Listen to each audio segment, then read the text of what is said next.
So thank you everyone for being here. We're delighted to have you here for the this final panel in the multipurpose hall on youth and students' movements for abolition.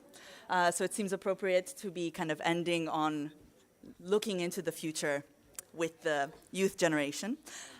So this panel is co-organized with the European Women's Lobby, which is the largest umbrella network of women's organizations in Europe, with over 2,000 members, I think, and represented by my co-moderator, Pierrette Pape.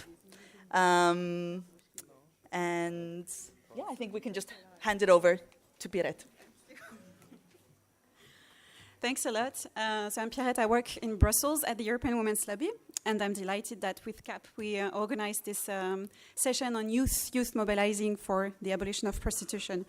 I'm just going to say a few words to also set up a bit the context why we decided to do that, and then we'll go and listen to amazing activists having a constraint of time, so hopefully you'll get a sense of every country. But very briefly, I wanted to remind you of what Dee Clark said on Sunday evening when she talked about how she started prostitution at 12, and she said the men were very happy that she was 12. Then I want to quote Rachel Moran, who also testified on Sunday evening. She said, wherever there was the presence of breast, there was the absence of childhood. And she was talking about what men think of women, that she was homeless at 14, abused, and sex buyers were not asking themselves the question, am I abusing a young person? No, as soon as there were breasts, she was blameworthy of what was happening to her. And those two testimonies, they show us a reality that many people don't want to see. First, that young people are the most vulnerable to being prostituted and abused. As Rushira says, it's the last girl is the poor, is female, and she's young. She's a girl. That's why we say the last girl. As Rachel also says, there's great commercial value placed on youth in prostitution. And I think this shows that despite laws that would prohibit buying sex from a minor, the business exists and the business grows because it's profitable. And as you understood, adult and child prostitution are clearly linked. They cannot be separated. And finally, it also shows that men look for younger and younger girls all over the world. In Europe, the majority of victims of trafficking are under 24. In the Netherlands, where prostitution is a choice, apparently, 50% of people in prostitution in the escort started when they were younger than 20. So this reality for us is clearly based on two situations that are everywhere in the world. Youth is a vulnerable group because it's the first affected by economic conditions, economic crisis, austerity, poverty, lack of access to health, education, lack of financial support at all stages of their life. The last girl comes from discriminated groups, and on top of poverty, she also faces the stigma associated with that group. In Europe, she's Roma woman, or she could be from a Turkish minority in Bulgaria. In Europe, 70% of women in prostitution are migrant women. But youth is also vulnerable because of the widespread sexual violence and because of the culture of rape that is everywhere in society. We heard many testimonies on Sunday and Saturday and on Monday, and we know how violence in the childhood plays a role into facilitating the entry into prostitution. So this culture of rape is a culture that legitimizes men's entitlement to women's body, that put the blame on the victim, that sexualizes women's and girls' bodies. And so this is really something that is pushing and putting young people at risk. But despite this, and now I'm going to go to the positive note, despite this, a lot of young people have decided to take action. They've decided to mobilize, and they're doing it in a very different way, you will see. But the goal is the same. It's to end sexual exploitation of girls and to end sexual exploitation of girls and women in general, because the normalization of adult prostitution leads to more girls being used and trafficked and abused, and this is what they want to tell us too. Also because the sex industry is driven by profit, and we know that it's much more profitable to sell a young girl because of the attraction she'll have on buyers. So all those young people believe that change is possible, but that also that change is now. It's not tomorrow, it's now, and they are in this society now. This is why they take action now. So they mobilize. Some of them, like Meghan and Alejandra, create or volunteer in organizations dedicated to ending sexual exploitation of women and girls. Some, like Nana and Khushboo, and Zala, work in a frontline organization helping women victims of prostitution. Some, like Raphaëlle and Ghina, decided to join feminist organizations and or to volunteer to help the most vulnerable ones. Some, like Anita, Devika, and Shakil, engaged in the student movement to make a change, to fight inequalities. Some, like Joyatri, work on tourism and child sexual exploitation to raise awareness at global level. And some, like Shanie, experience directly the sex industry, and she takes action together with other survivors. So today we will listen to their action, to their commitment, why they mobilize against prostitution and sexual exploitation, and their vision for our societies. And I will start by giving the floor to Meghan from Sweden and from the movement called Freethem. And again, you have 5 minutes each. Great. Thank you so much, Pierre.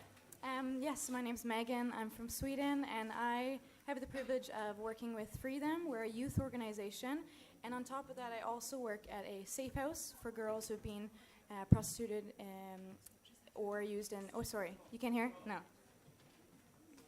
Can you hear? A little bit? I'll really get close. Okay, can you hear now? I'll start over. Okay, Meghan from Sweden. I'm involved in an organization called Freethem, and it's a youth, we call it a youth movement, and I'll talk more about that later on. And on top of that, I also work at a safe house in Sweden, offering help to women who've been exploited in prostitution, pornography, and sex trafficking. And Per Anders earlier talked a little bit about the Swedish model, and so it's a normative model that basically says that we as a society do not accept the buying and selling of girls and women and other individuals. And the effects of the law have been profound. It's reduced the demand for prostitution, and it's a tool to combat trafficking. It's protected individuals actually in prostitution. And I just want to share something that one of the very young women I've worked with at the shelter once said to me. She said, when I was selling my body, I didn't have physical power over the men. I didn't have financial power. The only power I had was the law, because I knew if I called the police, they would come and they would be on my side and not his. And I thought that was so, so, so powerful. However, as Shanie mentioned a couple of nights ago, legislation doesn't work overnight, and the fight to prevent sexual exploitation must be fought on all fronts. And it's called the Swedish model, because it's not just a law. It requires resources, action in the areas of prevention through education, intervention through police forces, and restoration through exit programs. So I have the overwhelming honor to be involved in both the prevention side and the restoration side. Freethem was started as a response of seeing the need to educate young people about trafficking for sexual purposes. And what I love about the organization and why I got involved is because it gives young people a platform to use their creativity, to use their passion, to actually take a stand against these issues. So we have lectures, we have workshops, we have different creative projects throughout all of Sweden. We've also started up in Austria, Germany, and Norway. And basically it's a lot of, it's youth that are actually driving Freethem. So it's peer-to-peer mentoring, and it really fosters young people's leadership.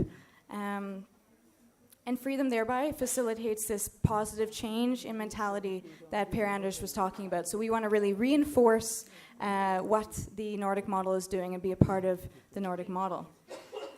We especially see the need for education now in this day and age of technology, with the undeniable link between pornography, prostitution, and sex trafficking.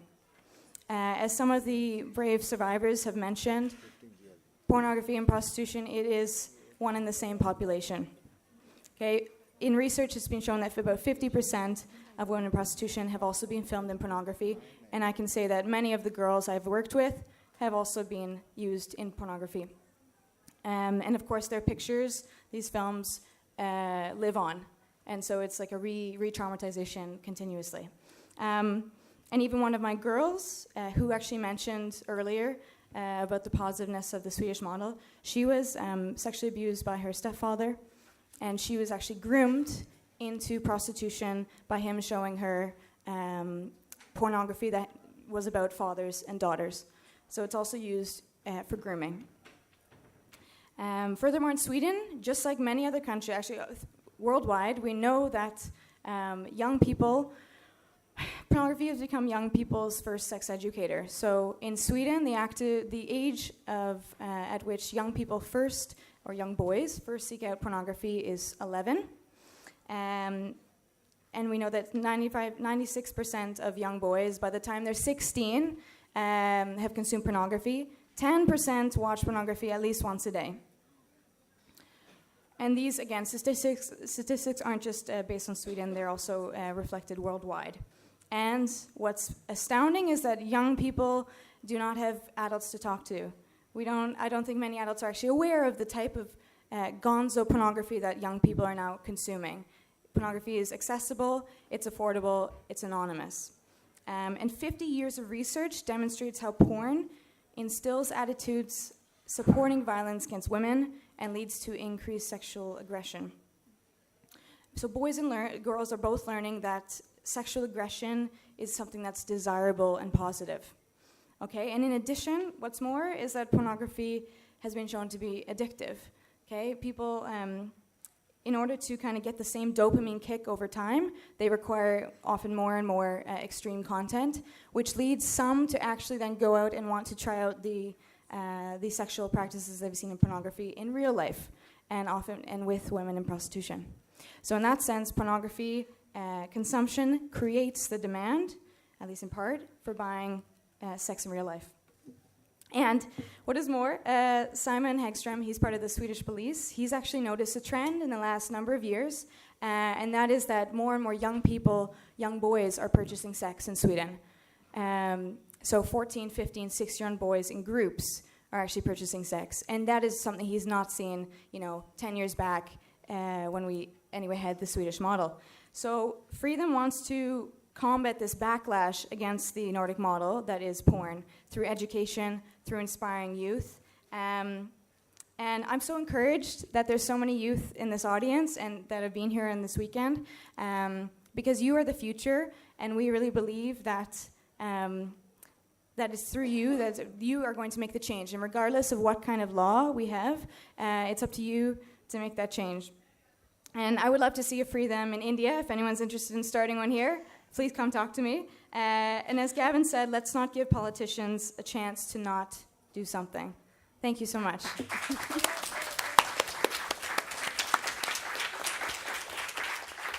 Thank you so much, Meghan. I know it's frustrating that you have to speak not very long time, but if we want to have this incredible international perspective, you need to be shorter. There's a bit of change of order, so I will ask Khushboo and Nana to let us know why they decided to join Apne and their vision of their work and their commitment.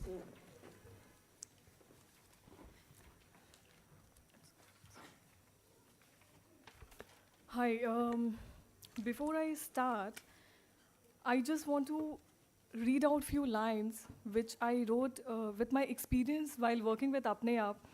So this is the journey of my experience with Apne and also the journey of women and girls that we work with. When I was born, my mother gave me the name which should have been my identity, the name which should have given me a relation, the name which should have given me a sense of purpose. With growing years, I wanted to know the real purpose of my existence, the existence which was different from what my mother gave to me. My father held my little fingers, taught me how to walk. Siblings I assumed to be eternal companions. With days and years, I started to behave the way my mother told me to, as I was a good daughter and a good sister. I was on the journey to find my own purpose, but my journey was to be decided by someone else. It was to be decided by my father and my brothers. It was to be decided by my relatives and my caste. I always used to quarrel with my mother, requesting her not to go out in nights. I wanted her to caress my forehead and make me sleep like angels do. Refusal was the only answer that I received. I used to cry till my eyes sour, leaving an impression for morning. I could hear her hatred for herself behind closed doors of washroom. Her anger was clearly visible in her eyes, but never in her words. Reply for the scars on her body was a simple smile and a warm milk tea. She would apologize for going last night, and I would ask excitedly if she is not going today. And then she would kiss me on nose, giving me my answer. I am married now, and my caste has decided everything for me. My journey, my identity, my aspirations, everything.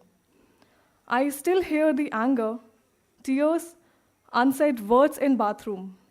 I still quarrel, but this time with my own daughter. Again, that ritual of making milk tea is repeated. Because I am a prostitute and I need to go. The journey which would continue till I be alive, as certain rituals of caste need to be repeated. This is a story of Pedna community with which we work in Najafgarh area.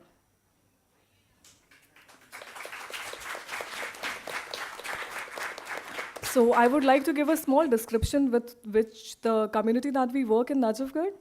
Here we work with Pedna community, which is basically a denotified tribe, is into intergenerational prostitution since long. This caste is very unseen. There is no record of this caste, nothing. The Pedna, similarly, you must have heard Fatima Khatun, she is from the Nat community. That's again a denotified tribe. In Najafgarh, we work with Pedna community, which is again a denotified tribe. And this was the journey from that community. And this is just I wrote while working with Apne. So in Najafgarh, we work with 3 caste communities. One is Pedna, which is into intergenerational prostitution. The second is Sapera. They earn their bread by doing snake shows, monkey shows, and by playing drums at the wedding. And you can imagine how difficult it is for them to earn their survival. They are at high risk of prostitution. The third caste that we work with is Singhi. Here again, they survive by working as cobblers, cleaning ears, rag picking, and all. They are at most risk of prostitution. It's so difficult that they manage. It's like they can't even manage 2 times food. That's so difficult. Those of you who are visiting our field on 1st and 2nd of February morning, I am just going to show you the community as well. It's so difficult. I'm so sorry. This is a community that we work with. So this is a community that we work with. And for those who say that prostitution is a choice, I would just like to give them 2 cases. First case, we have a lady in community that worked at a construction site. She was married once, have 2 daughters from that husband. The husband died. She married again, have 3 children from the second husband, and the husband ran away. The lady is alone, having 5 children. Give me the answer, how should she earn her survival? How should she give food to the 5 children and to her own body? She is uneducated, she don't have any choice. But thankfully, she is not into the prostitution yet. She works at the construction site, but with the demonetization that we had in India, the situation got worse for her because there was no work even at the construction sites. That was the situation. Then the other case that we have is of a lady, Hurbai. As the name tells, Hurbai, it's like she's one of our community leaders, and she's from Pedna community. She has 4 daughters, married at a very early age. Her husband died, leaving 4 daughters behind. She had no option but to continue in prostitution. I'm very sorry to say, but she is practicing that profession because she is not having any child. Thanks to Ruchira, she enrolled 2 of her daughters into private boarding school, and the daughters are doing excellent. It's so wonderful to see that the girls who were not able to speak in front of anyone, after 2 years now, today they are speaking in English and French.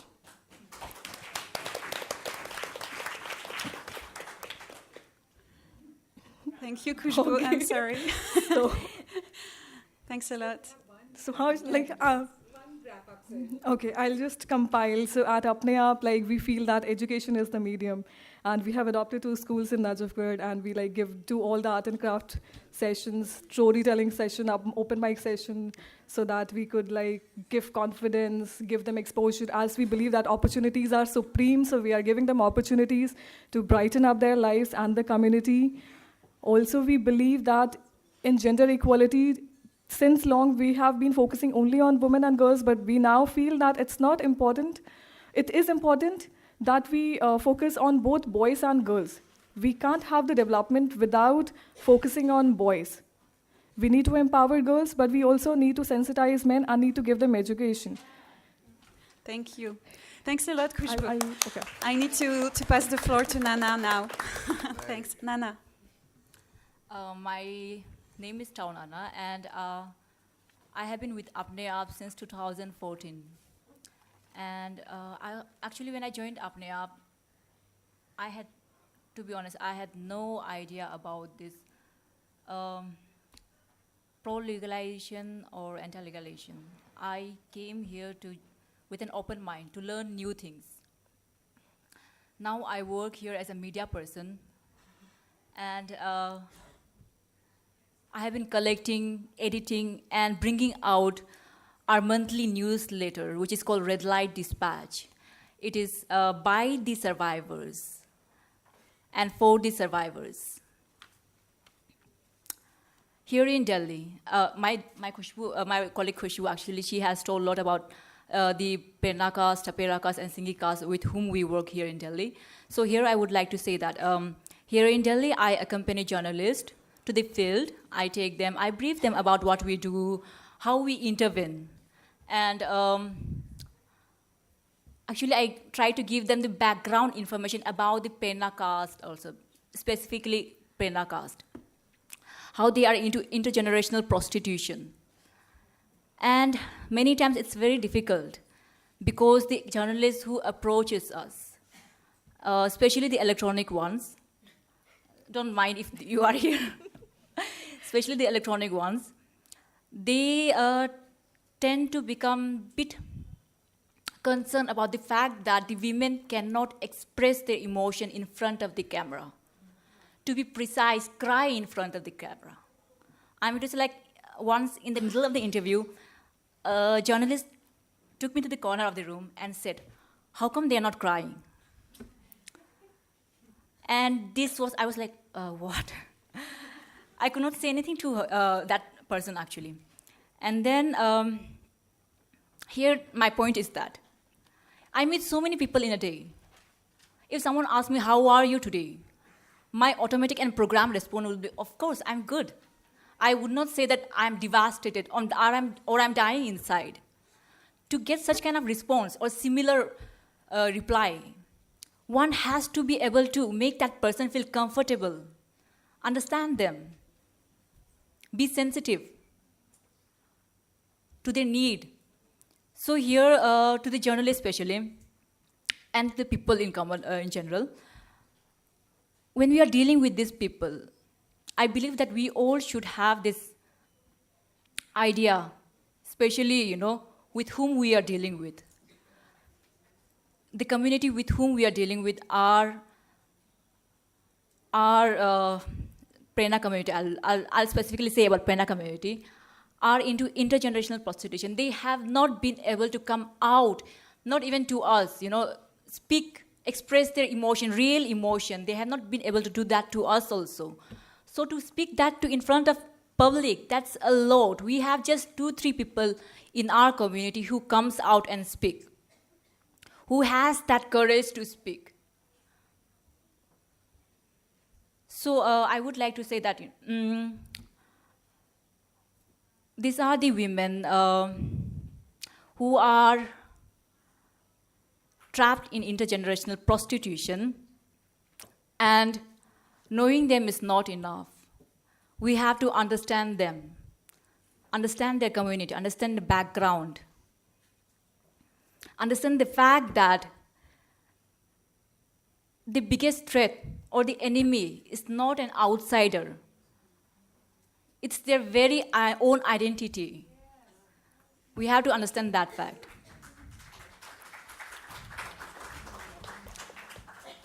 In 2014, actually in 2015, I should say, I got the opportunity to visit two places, two centers in Bihar and Kolkata. So I would like to share a brief thing about Kolkata. One of our center is in Sonagachi red light area, and I'm sure all of you over here knows about it. It's one of the biggest red light area in Asia. So here we have done many activities over here, and the people, social worker over there, they provide legal training. They provide bridge courses to the children of the red light area, which is also like a safe house for them, along with many other things. So we had taken out a peace march also, candle march, I would say, for a murdered woman, for a murdered prostituted woman, I should say. And despite all this, after taking out the peace march, after doing so many things for so many women over there, what disturbed me most was one incident for which I could not do much. That was, once I was there in the Sonagachi Center office, and there was this loud noise coming from outside, and I thought, what's happening? I just went out of curiosity to know. And there I was standing in the staircase, and I saw this one drunkard man outside the brothel. She was slapping at this girl. She was throwing punches at her. She was spitting on her and using the most, you can say, the worst kind of verbal abuse I could have ever heard in my life. It was so bad that, and her helplessness you can see, she could not do anything. She could not say anything. And all she tried to do in return was try to calm him down. And that was her helplessness. Later, the brothel owner, of course, she came and she shouted at that girl and asked her to go inside. That was the end. But there, that moment, right next to me, there was another girl who was standing. And that girl, when I looked at her, she was from upstairs, from the same building, of course. She was from first floor. And first floor is a brothel in the office where we work. Okay, yeah. And the first floor is, brothel where we work. And that time when I saw her over there, we were seeing the same incident, standing on the same porch. The thing is that what I was seeing and what she was seeing was from a very different angle. I was seeing as a person, an outsider whose heart was just broken. But she as a person who might have been humiliated in the same manner, or she showed that it will happen to her in future. And the only difference between us was that I was representing the office and she the brothel. And that moment, if you just imagine, what if she was given the same opportunity that I had? Why would she be standing there? Why would she be waiting for disaster to happen to her? In future, whether I'm with Apne up or not, my stand, prostitution as an abolition, will remain the same. I subconsciously became an abolitionist, I feel so. Because it's not only my moral duty, it's not only my professional duty, it's more like my moral duty to voice or fight against such kind of injustice, inhuman practices. Thank you, Nana. Yeah, that's it. Thanks a lot. Thanks a lot. Thanks a lot. Thanks a lot to both of you for everything you shared about the lived experiences of women and also your own feelings and struggles. It's very important. So now I will give the floor to Shakil Hamed Khan because Ruchira will translate and she might have to go sooner. And please stick then to, I would say, with the translation, 2 more minutes. 2 more minutes.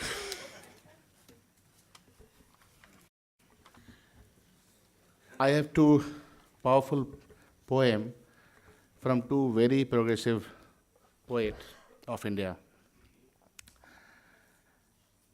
You know, the whole audience know the problem. Now let us work for the solution. The poem is, "Arise, my love, for now you must march with me. Flames of war are ablaze in our world today. Time and fate have the same aspirations today. Our tears will flow like hot lava today. Beauty and love have one life and one soul today. You must burn in the fire of freedom with me. Arise, my love, for now you must march with me." Patience will not help you struggle through life. Blood, not tears, sustains the pulse of life. You will fly when you are free and not snared by love. Heaven is not just in the arms of the man you love. Walk unfettered on the path of freedom with me. Arise, my love, for now you must march with me. There is another poetry. It's called Red Light Chakle, and this is in Urdu. ये कूचे ये नीलाम घर दिलकशी के, ये लुटते हुए कारवां ज़िंदगी के, कहाँ हैं महाफिज खुदी के, कहाँ है तकदीर से मशरिक़ कहाँ हैं। ये उजले दरीचों में पायल की छन छन, तनफ़्फ़ुस की उलझन पे तबलों की धन धन, ये पहलू के गजरे, ये पीकों के छींटे, ये नाबख नवारे, कहाँ है आख्वान मशरिक़ कहाँ है। Basically it is a call. Sahil Ludhianvi और कैफी आज़मी।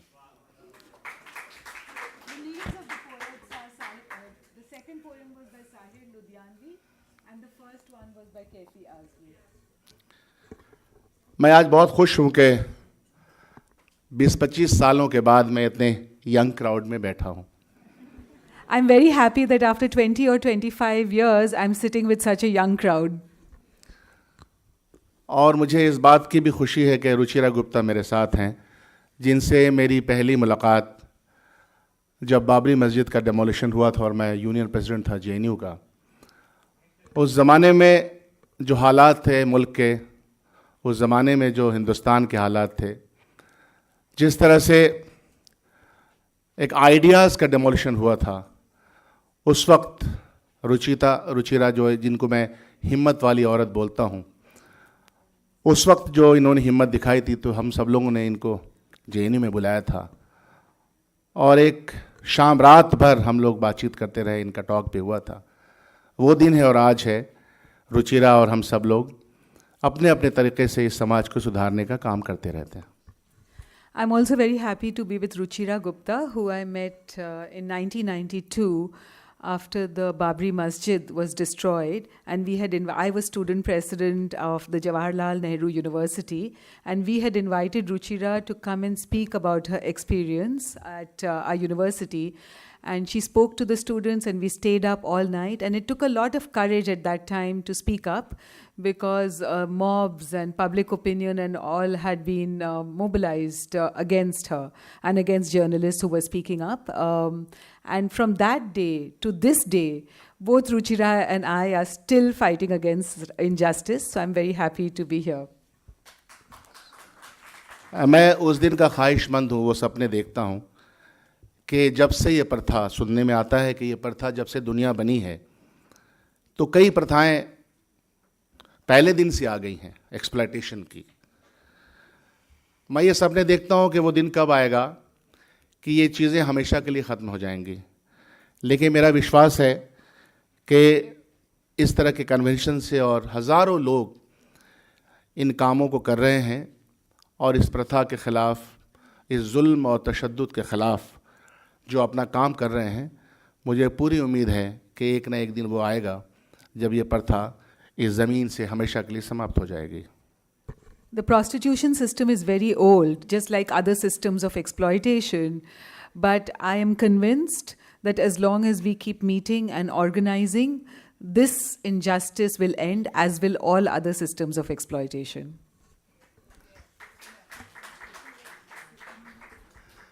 मैं आज अपने कोई तजुर्बे बयान नहीं करना चाहता, इसलिए कि मुझे मालूम है कि 7 मिनट का डंडा मेरे ऊपर है, 2 मिनट और भी मैं ले सकता हूँ, लेकिन मैं ज़रूर ये महसूस करता हूँ कि अपने मुल्क में जहाँ बहुत पहले से गरीबी और गरीबी के साथ साथ पिछड़ापन और पिछड़ापन के साथ साथ कास्ट और कम्युनल डिवाइड हो और डिस्क्रिमिनेशन हो, ऐसी सोसाइटी में गुर्बत जहाँ चरम सीमा पे हो, वहाँ इस प्रथा के ख़िलाफ़ एक मुकम्मल आवाज़ बनाने की ज़रूरत है। और जब हम यूनिवर्सिटीज़ कैंपस में होते हैं और हम डिफरेंट एरिया से आते हैं तो हम उन चीज़ों को उन इलाके में देख के आते हैं।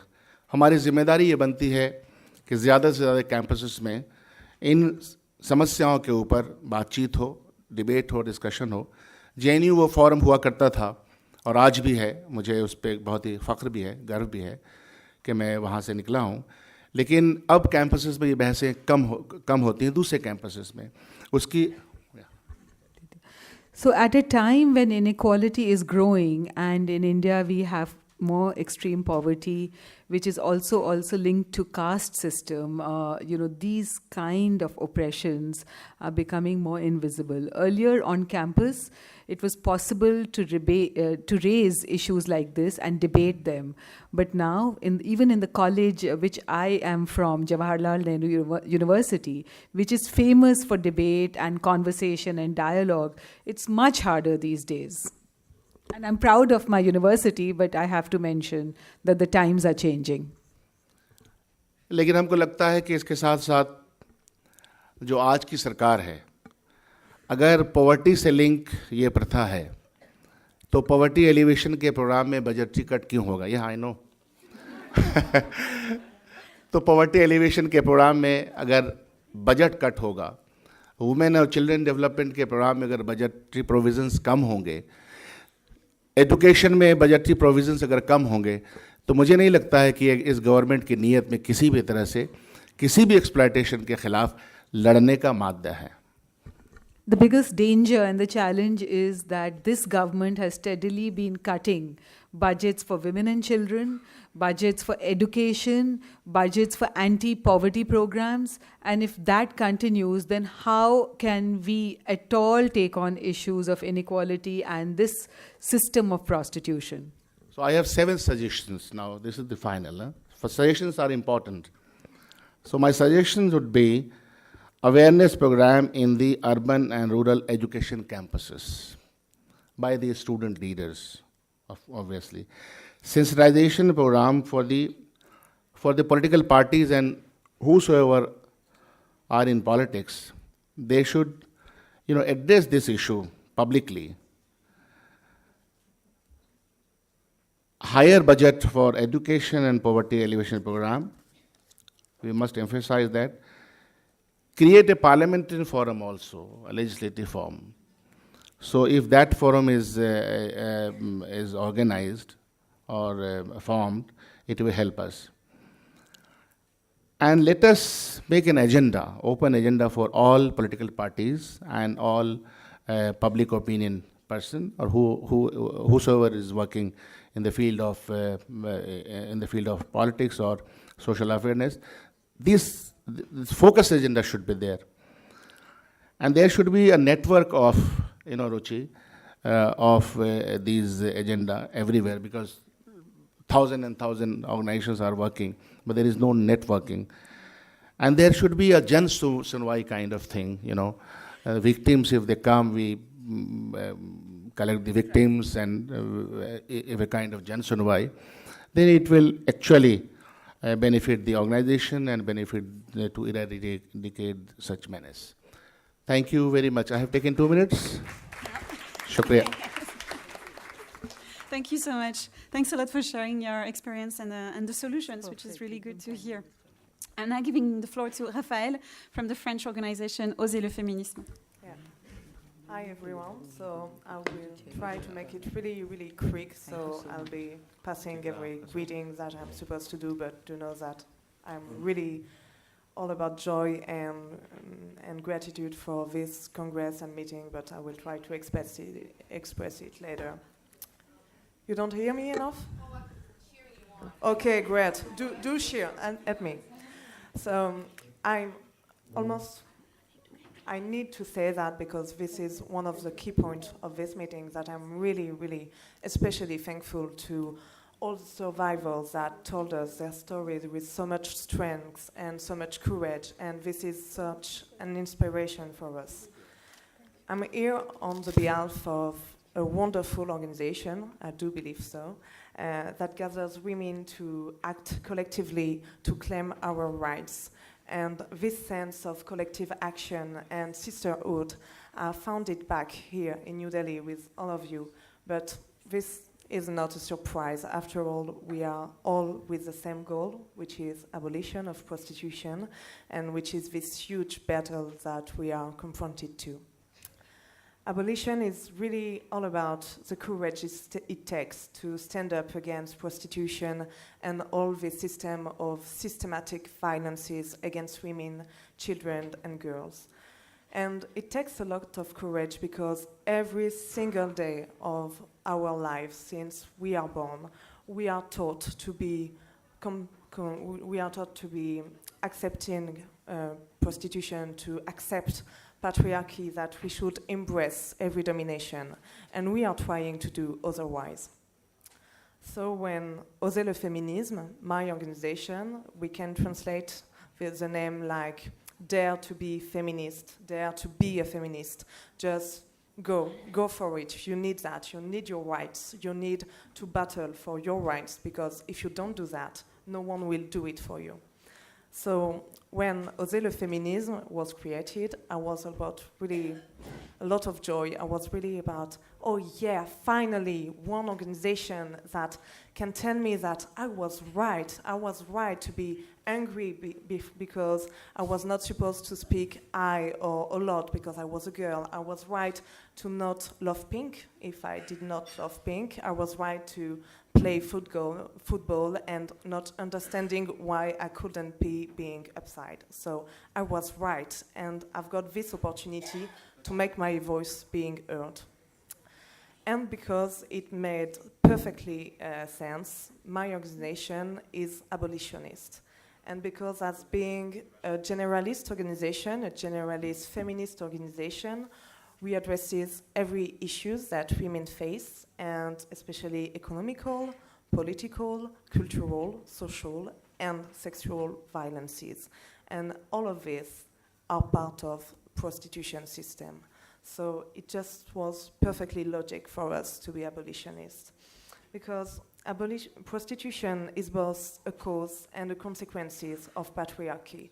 It allows patriarchy to endure by violences and by making women afraid of going out, of being taken into prostitution. So this is why we need to take it down, because this is a keystone of patriarchy that keeps patriarchy going on.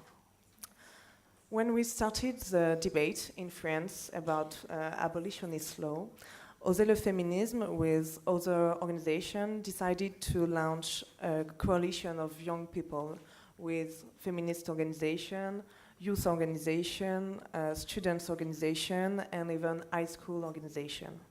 And together, all these organizations the feminist point of view of abolition and prostitution was really, really strategic, because while speaking to student unions, for instance, the discourse of sex workers were nearly about to work on them. They were nearly convinced by Strass and other false unions of sex workers that we heard of. Because being a young and new activist, being an unionist, this idea of self-organization and becoming an unionist to stand up for your rights, it was something really appealing to them. But with this feminist point of view that could embrace every dimension of prostitution, we were able to convince them. And it was really important for us to have a youth coalition, not because young people are supposed to be progressive and feminist. It's almost a commonplace that when you are young, you are full of dreams, and when you're holding up a little bit, you become pessimistic and really pragmatic and conservative. But this is just nonsense. You saw that with all these wonderful speakers of every ages, but mostly because the point of being into multiple systems of domination is that each day society tries to teach us how to be okay, or to embrace domination. So we need to address young people before society, patriarchy, capitalism cuts down their empathy, cuts down their ability to understand people being in front of them, and turns them into attackers and exploiters. So I will slip down half of my speech to go to the conclusion, but I swear I will publish it on Osez le Féminisme website, so you will all come to the website and make us a gross of visit. To conclude, I wanted to say that I was really moved by the speeches of survivors, and even a little bit uneasy to speak after them, because I'm not survivors. You have not been facing prostitution, exploitation, not even rape.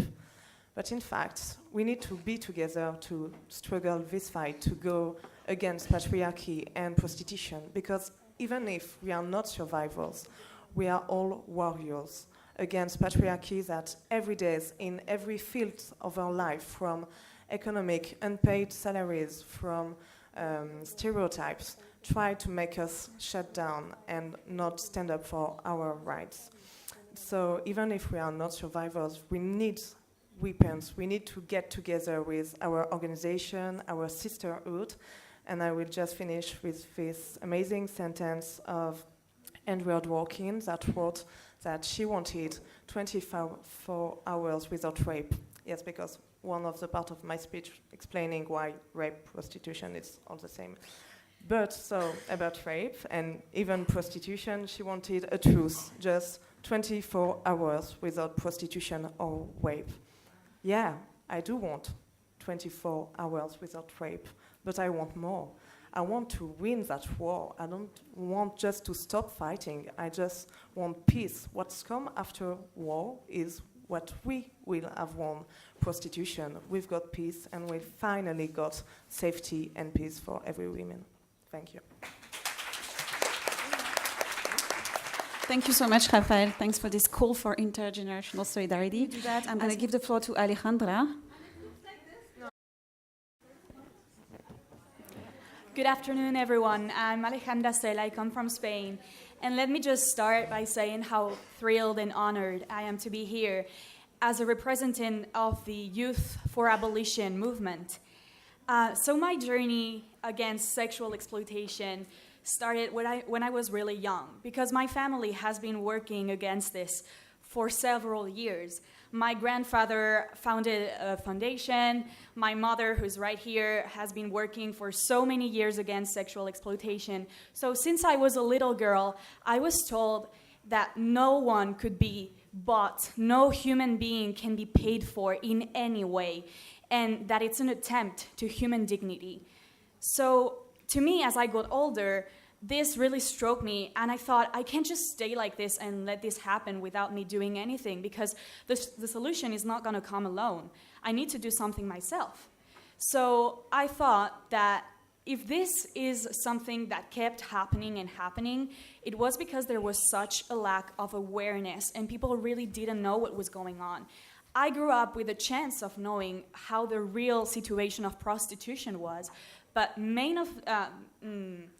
of my friends, colleagues, whatever, didn't really know anything. And as I was speaking to them, I thought, oh my God, they are so influenced because of all these cliches and stereotypes and wrong ideas about prostitution. And there's really a need to do something about this. So I started advocating about this issue, believing that awareness and really focusing on young people would make a difference.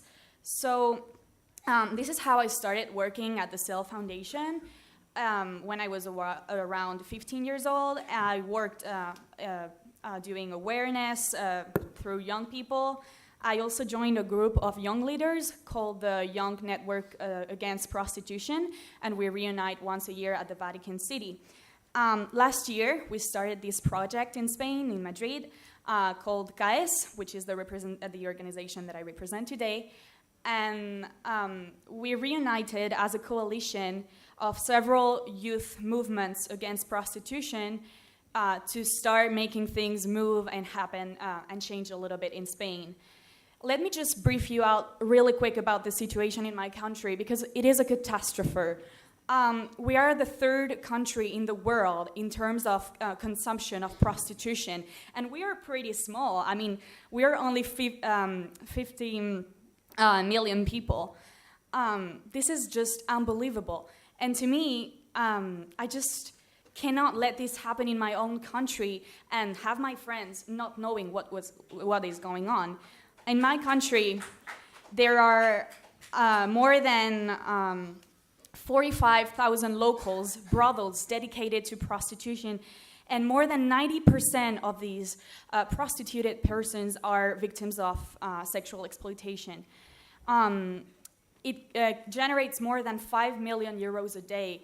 It is the first illicit activity in my country before drugs or the illegal sold of arms. I am really upset because in my country, we are just getting worse and worse, and this problem never gets into the political agenda. And it never seems to be a part of it because it doesn't generate any interest. And the thing that really worries me the most is the position of youth when it comes to this issue. Prostitution, these last years, is not anymore something that you go for if you're desperate and cannot get sex any other way. In my country, you go and look for a prostitute person just for leisure. Fathers take their sons to go to and see prostitute persons if they're virgin, and that's kind of a tradition, and it's just like going to the cinema or doing any other kind of leisure activity. So I really think that the role of youth is so important to make a change happen. We need to condemn these activities and to say, you don't have the right to buy a human being. I am also so happy to see that how young people and youth movements are starting to attend to this international congress and starting to be mobilized, because we really do have a word to say about the world we want to live in tomorrow. So I don't think any young person in this room or in this planet wants to live in a world of slavery and inequality. Every girl or woman in this planet has a dream, and their dreams is never to be a prostitute. Never. Prostitute is the lack of opportunities, and prostitute is never a choice. It is a system of oppression, abuse, and violence against women. It is never a woman's choice. So, as I end up my speech, I just want to invite you to contact and keep in touch with local students' movements that can happen in your countries, because trust me, I've met both adult people working in these issues and young people, and they're the most motivated persons you're ever gonna find. They want to mobilize, but they just don't know how to. So include them in the solution. They're a part of the solution, and let them get mobilized. Thank you very much. Thanks a lot, Alejandra. Thanks a lot. I give the floor now to Shanie Roy, who is a child protection expert. You can stay there. It's fine. You need your PowerPoint thing. Yes. I'm Joytri. And what I'm going to do is I'm going to just talk about my work on tourism locations and how tourism actually creates demand for child sexual exploitation, and how tourism in our country has been actually conditioned. There's some of the words that I was kind of hearing from past 2 days, and which kind of form part of my mind is right now are these, which is basically saying market forces, talking about trained me to be a prostitute. My homelessness was exploited, objectification, conditioned, vulnerability, and demand. I think we have spoken about it quite a few times about it. So I will only focus on two aspects of it, which is one is conditioned and other one is demand when I talk about tourism development in our country. Now what tourism promises really in our country is, it says it's a vehicle to exchange for our cultural exchange. It talks about foreign exchange earning. It speaks about income generation. It speaks about an industry that is actually clean and that can bring development to geographies where there is no other industry. So every nook and corner of our country has now been opened up for tourism development. You just switch on your radio over here, you will hear every state is actually saying, please come to my state, and you will have 1, 2, 3, 4 things. What is happening really is that it is opened up, it is good. I'm not saying that tourism is bad, but unmonitored, unplanned tourism is obviously not actually reaching us to where we are supposed to reach. In 1991, we had the first case of pedophilia in Goa. It was 1991 when we got the first case, and we figured out that actually the child exploiters were using tourism as a vehicle to come into our country. These are cases which were sometime been sentenced, and these cases are all in the public domain. These are nothing that not in public domain. We have several cases. One case in Mumbai, the cases from Puri. It is actually a religious tourism destination, but is not free from child sexual exploitation over there. Then we have an exploitation in Kovalam, which is also a very, very famous tourism destination in Kerala. Our religious tourism destinations like Tirupati, Guruvayur, Puri, these are all very much the domestic tourism destinations, and these are also not free from child sexual exploitation. And we see more than girls, boys are being exploited in these religious tourism destinations. Now, in terms of Puducherry also, with Pondicherry, which also we found the same thing. Now, what I'm trying to say as part of this is this, that now who are these children who are getting exploited? These are primarily children of migrant families. And why is it happening? Because tourism also promises that we can go to another place and can actually explore. And child sexual exploitation becomes part of my exploration. Not to say that all tourists coming to India or all tourists visiting places which are our domestic tourists are actually engaged into child sexual exploitation. But if it's 1% of it also gets engaged into it, it's huge. It actually creates havoc. And that's really the worry. And that's why we are talking about it. The migrant children is like how we said yesterday, that it doesn't belong to anybody. They come from one state to another, searching for a job option with their families, thinking that we have a better opportunity over there. But what happens in turn is really there's no better opportunity because they are not enrolled in any school. They actually are roaming around. They sell trinkets to the various tourists, and that is how they get in touch with them. And then the traffickers and the child exploiters keep an eye on that vulnerability, and that's the reason what is happening. Other thing that happens is really that the kind of marketing that actually tourism industry does today. It's very interesting to see one of the places, Khajuraho. I'm not sure how many of you know about it. It's actually of huge cultural and heritage importance in our country. It is in Madhya Pradesh. Now this Khajuraho, this is a temple, and these have 10% of these sculptures do have erotic sculptures. Erotic sculptures. Only 10%. But the way Khajuraho is promoted is actually only about that. You go to Khajuraho site and you see the promotion is done saying that you come to Khajuraho, you can experience and see all these, erotic sculptures. The mindset of people going there is extremely different, very different mindset.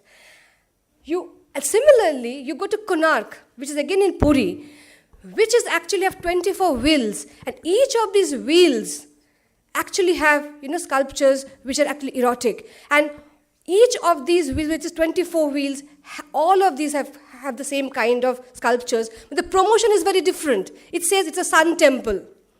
So people go there with a different mindset altogether.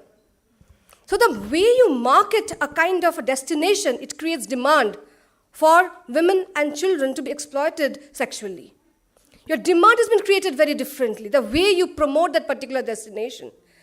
Goa is fighting hard to say that no, don't come here to actually exploit our women and children. Come here to see our beaches, enjoy our church, enjoy our ecology, the environment. Please don't come and exploit our children. So we are fighting hard. When you go to Kovalam, we want to see. If you are going to Agra, you are going to Taj Mahal, you want to experience Taj Mahal. You are not there to, if the promotion goes wrong, then your mind also goes wrong. And that's what's happening in this thing. So a role of, I think, industry in combating child sexual exploitation as well as in terms of women and children, I think is very important to be part of it. And we think, just one more minute, so I'll just focus on this. A pimp says, I provide clients to 2 parlors. We have northeastern girls, young Punjabis, smart college educated girls. Foreign messieurs will cost you double the amount. And he says that he is the first one to introduce a business innovation. A business innovation to the industry in Goa. A business innovation. Yeah? He says that a pimp, he says that hafta to be the police depends on the size of the operation and how many women we have on the premises. I offer massage service in a tempo traveler. Can you imagine? It's a mobile service. Can you even imagine? It has gone to that extent. So tourism needs to be monitored, needs to be looked at from a point of view that the child exploiters does not really, use tourism infrastructure to exploit our women and children. I'll finish with this saying that there is now after almost 25 years of work in this area, Government of India, Ministry of Tourism has come up with the Safe and Honorable Tourism Code, which also acknowledges the exploitation of women and children, and it has been applicable to the tour operators and the travel agents, but the limitation there is it is not a mandatory option. If you want to get registered, only then. If you want to get registered to this, to this registry of this India tourism, only then you need to have this training. Otherwise, you're not. So the struggle right now is that how can we make that mandatory? We also do this code, which is the code which is done by ECPAT, and we try and train, mostly the hoteliers to have child protection policies and to look at child protection issues. But again, there's a struggle saying, they always say, it doesn't happen within us, it happens in the unorganized sector, so it doesn't belong to us. Why are you coming to us? Go and train those guides operators. So 2 more things that happened in Khajuraho and in Goa, the shack owners associations and the guides, they have come up with a commitment statement where they said they have zero tolerance against child sexual exploitation and they are going to fight against it. Anybody who has been part of their shack owner association and the guide operations, they are going to take up this issue and actually cancel their license if they're found to be involved in this kind of an action. So that's a real landmark action points from them, coming from them. Thank you very much. There's some recommendations, but I think its time is up. Thank you very much to Chira. Thank to all of you to listening to me. Thank you very much. Sorry, it's 8 minutes. You have the time, so yeah. Yeah, so thank you so much. Geriatry has to leave, unfortunately, but thank you so much for being here. And we say good trip to you. So now I give the floor to Shanie, who's also going to come here because she has a presentation. Shanie was a survivor and an activist from Canada. You saw her on Sunday.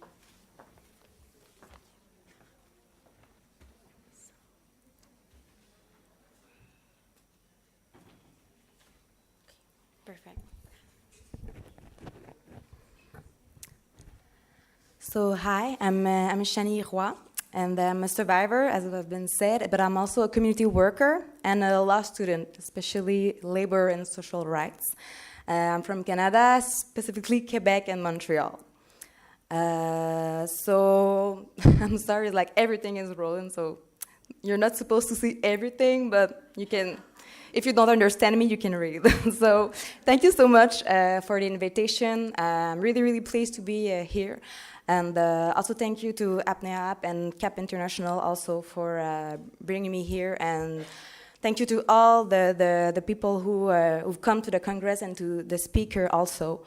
For me, it's really, really resourceful and it's giving me so much energy to continue the struggle at home. So thank you so much. So my story, I'm not going to be long because a lot of survivors talked about their powerful testimonies and talk about their past during the Congress. So I will speak today really under an activist perspective, and also because thank you to say that it's okay not to always talk about your past and doing your show for the media and everything. It's good. It's good.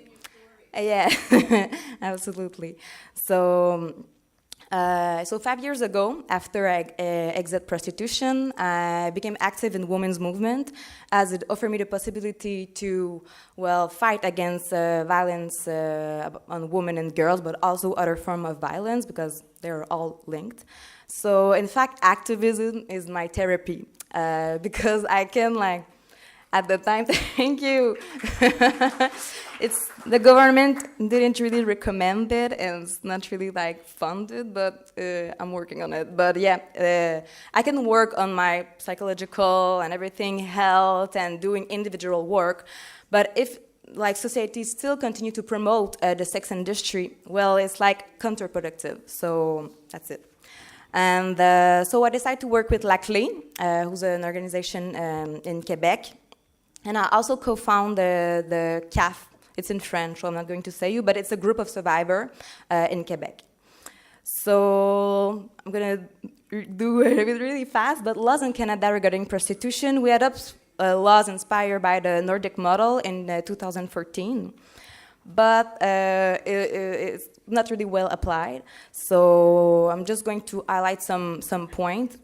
So there's no prevention campaign by the government, and there's no really big funding for NGOs to do prevention workshop with youth or on workplace and other place.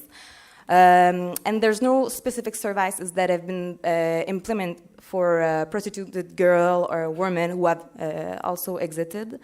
And there's few organizations in Canada who work on this problematic really specifically.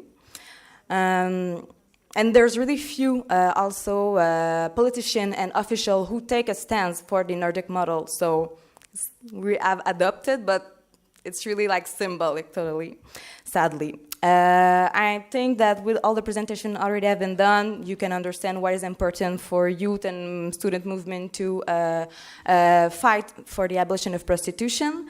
But I'm just going to say that in the context of Canada, it's really difficult to influence youth with little support from government, but also from student unions and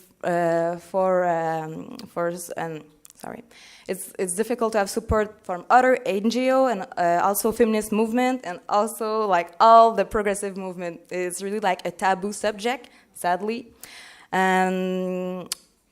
There already have been pointed problematic, really specific to youth, so I'm going to pass on that, but I'm just going to point the liberal idea and the liberal influence and the liberal on the right-wing perspective and the youth vision of prostitution. Because girls think that equality has been already achieved so in Canada, and so they feel safe. They feel that it's not going to happen to them. That is only a tiny minority. And these women are stupid also. They all say that. So I try to keep calm when they say that. And so yes, they think that they can control and they can be really protected in the sex industry. And so I get really like research on it, but I'm going to really pass fast. But they think that being in prostitution will be really a short period of time. But as you can see, sorry, it's like French English, but most of the women that we have been doing a research with in Quebec, who included really a big proportion of indigenous women in many tribes in Quebec. So most of them have been in prostitution for more than 5, 10, and 20 years. So it's not like a short journey. And they think that you can make really big and fast money, but when they're in prostitution, they're not really making lots of money. It's in Canadian dollar. And when they enter or when they get out, they're still poor. It's not like making them a lot of money. They're not coming Hollywood star at all. And also, a survivor point out that they need to be with other survivor also. It was really, and I was really surprised that it was like one of their first issue to be with other women who have lived prostitution, not only to heal and to have psychological support, but also to do political activism. Of course, I'm going to take that to present it to you. So I'm going to pass that, but you can see that I quote Fatima. Okay. So I'm really going to finish on this. So sadly, young feminists in Canada, they really think that the abolition of prostitution is a struggle of white women, is a struggle of rich, privileged women, that we manipulate disadvantaged women into think that like it's a struggle, and I find it really horrible.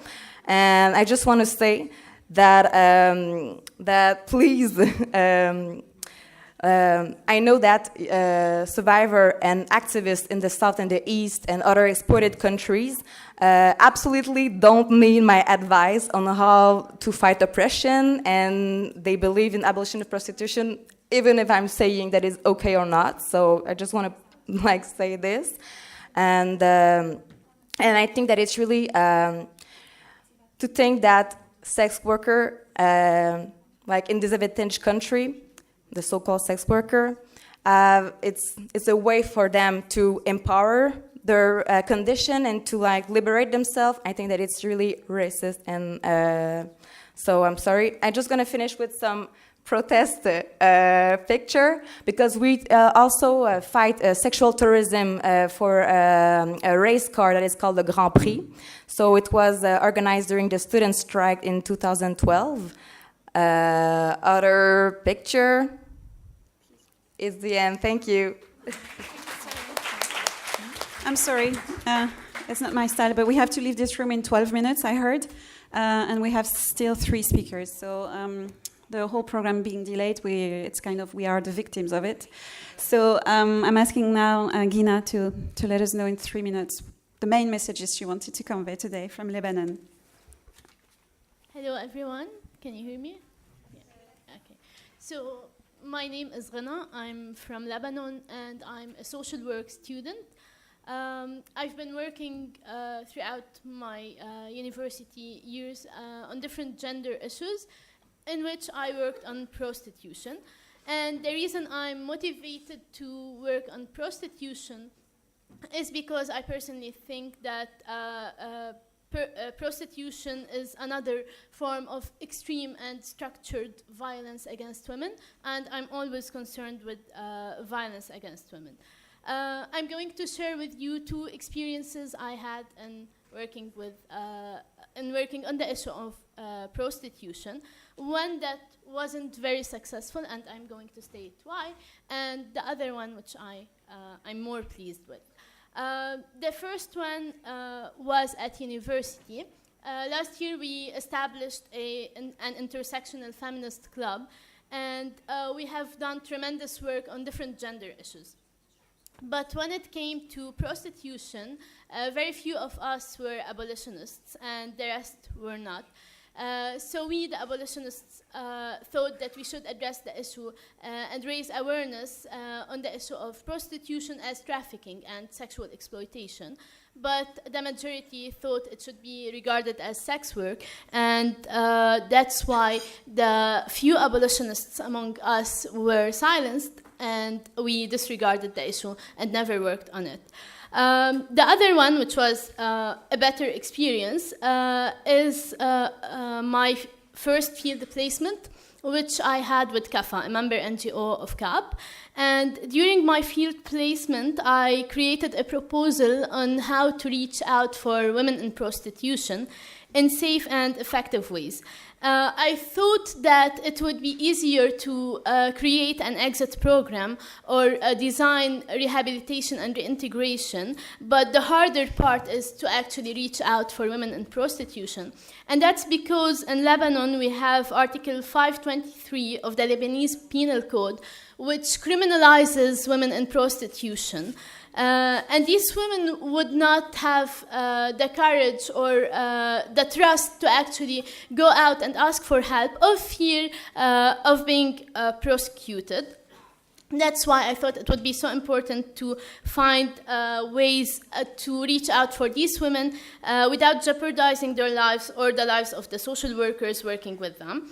I just want to say that in 2011 we got a new law, that is Law 164, that is supposed to protect women from trafficking, but this law is being poorly implemented, and it actually contradicts with the Article 523 of the Penal Code, because one time these women are viewed as victims of trafficking and other time they are criminalized. So most of the time they are prosecuted and not protected. Finally, I just have one thing to say, that we actually need to advocate more as social workers and to mobilize more youth to work on the issue. One, because as youth we are at risk of trafficking. Two, because it's an issue that concerns everyone. And that's it. Thank you. Thank you so much. So this really shows that it's possible to make it short. I will give the floor now to Devika Shekhawat, who is a youth leader in India, to also make it short. Hello, everyone. I'd like to thank actually Apne for inviting me here. I'm really honored to be here and to hear about the different work that everyone's been doing. So my journey with gender, society, politics, patriarchy, and feminism, and activism is something that I'm going to talk about in very brief. So as long as I can remember, I've always, ever since even when I was in school, I was always working. I was very lucky to find myself in queer feminist spaces. All my friends, or my friend circles, and the people I was friends with, which were just a very small group of people, were all strong feminist. And I actually got to learn a lot from them, and I think that helped me and grow, and my politics grow in a certain way, and then to assert myself, because we always would have conversation where we would talk about our experience, where we would talk about how patriarchy, gender roles, even caste and class has something which has been something that has affected us and people around us in our school and in the different spaces we occupied and we came from. So that had been an interesting journey, and from that journey, then coming to college, has been also quite interesting. It has been this weird space in which, in college, which is essentially my college, St. Stephen's College, is essentially misogynist, patriarchal, and casteist institution, and they would have these stringent laws and rules, and it would reinforce the Brahminical patriarchal order again and again on students. And the thing is that we perceive universities as these liberal spaces, but in these universities actually restructure and put Brahminical and casteist and patriarchal notions onto us. They teach us feminist studies, they teach us political science, they teach us different courses on arts and aesthetics. But what these institutions again and again do, if we question these very institutions on what they're doing, they start patronizing us, they would suspend us, they would expel us, and they would silence our voices. So from there, I was the part of the gender studies cell of my college, and from there we did talks, we had discussion groups. The cell started with like 6 people in my first year, and now it has grown and it has a number of people and has kind of tried to build a discourse on gender and sexuality and caste and class in our university spaces, but and the college has really not been able to stop us for that because we are just talking, right? But I think through the talking and through the mobilization, through discourse and talking, one has actually been able to get people mobilized and angry to actually come and join different student movements. There's something called Pinja Tor that me and my friends are a part of, and I think in my experience also, because what the university throws at us again and again is a Brahmin man who's, and according to the idols that we have to live up, according to the Brahminical society that tells us to. So my journey has been a sense of challenge to these universities, and I think through little small discourses, it has kind of led to a certain breaking down of structures in university and participation through politics. Thank you so much. Thank you. Thanks a lot for your activism. I'm sorry that it puts you in a bit of a stress to say a lot of things in a short time. The last speaker is Amrita Queen from the All India Students Association. Hello everyone, my name is Amrita Queen and I'm from All India Student Association. Well, first of all, I would like to share an incident which moved me personally very deep. Basically, I belong to a small village, a small town in Bihar, and a lady accused a man that she has sexually assaulted her and that she has been raped by a man. After that incident, suddenly everything started changing for that woman. Everybody started questioning that she must be a bad woman, that she must be an immoral woman. At that time, I was not aware about the concepts of feminism. There was no gender sensitization cell in my school. But that particular incident aroused many questions in my mind. And from that time, I started thinking about these terms. And when I landed in Delhi, I found similar situations here also, but in different terms. The power structure that is used basically against a low-caste woman, less privileged woman, the Adivasi woman, the tribal woman, or any woman of color, that power structure is also experienced by every woman of Delhi University, of Jamia, of Ambedkar University, of Aligarh Muslim University, and almost every university in India. We have like Agni Parikshas that every woman has to pass in house. We have similar like Lakshman Rekhas here in our university. We have hostel curfews and deadlines only for women students in our university. And they are actually taking our constitutional right, our fundamental right, and curbing our own right of mobility, right of choice. So it's actually a situation of an emergency. Instead of taking actual concrete security measures, they are actually solving the problem by putting more repression over women, by putting more control over women. In these kinds of situations, AISA is a platform that talks about Big Khauf Azadi. It talks about freedom without fear. It talks about that every woman has the right to move anywhere, anytime. And there is a general view in our society that every rapist should be hanged, but no one questions about the low conviction rate of rape accused. AISA talks about this. Rape means penetration by force when the consent of individual is not taken. So the consent of individual is not taken, and that's it. Or whether the woman was drunk, where she was, what she was wearing, these are all questions that are actually irrelevant. And DU, particularly in Delhi University, there is no gender sensitization cell. AISA talks about the importance and establishment of CAES, gender sensitization cell against sexual harassment. And we also talk about that these cells should have internal complaints committee, and it should have elected representatives.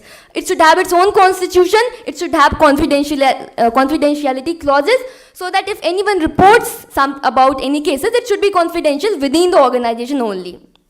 It should also organize various kinds of debate, discussion, and talks, and we also organize various kinds of seminars and various kinds of seminars to talk about and to inculcate people among gender discourses about the issue of sexuality and various kinds of issues around gender. Last year, we submitted around 10,000 postcards signed by Delhi University students to our VC to remove the discriminatory and the sexist rules that are imposed only on women hostels, and to provide safer accommodation to all the students, and to establish gender sensitization cell against sexual harassment that should have elected representative. And AISA will continue its fight till we do not remove, till we bring a gender equal society. That's all. Thank you. Thank you so much. So from Zala and me, we would like to thank a lot all the young people who made the trip to come here. I would like a big round of applause for them, for their activism, for their mobilization, for their courage, and for their creativity. And the last word goes to Cap. So, as we are literally about to be evicted from this room, I will be so quick. I again want to say I'm sorry that this was so fast, but at least young people can go fast, and that's wonderful. I want to thank everybody for your participation, for your contributions. I hope, though, that you will remember that this was a call to action to everybody. Some of the challenges are very large, and so it requires everybody to work together. So take the conversation out of the room and turn it into some action, and let's all continue to work together on this issue. So thank you very much.